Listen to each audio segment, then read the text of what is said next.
Unë besoj që lufta i ka dëmtuar shumë miqtan në Dubai, në Doha, në Abu Dhabi, në Riyadh, dhe ata, sidomos Dubai, turizmin e ka një anë, i ka dëmtuar shumë. Unë besoj që ka dëmtuar dhe Turqinë, se njerëzit janë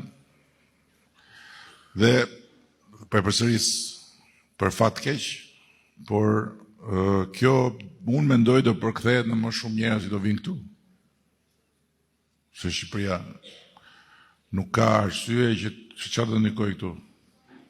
Këtu vetëm luftë s'ka. Këtu ka sherr.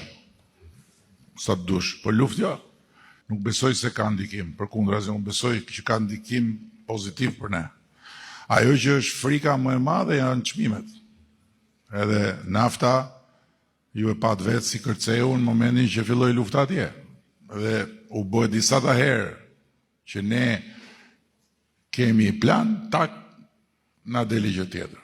Doli larg qoftë tërmeti, edhe pandemia, pastaj lufta në Ukrainë, çmimi i energjisë elektrike, tani kjo tjetra, çfarë të them?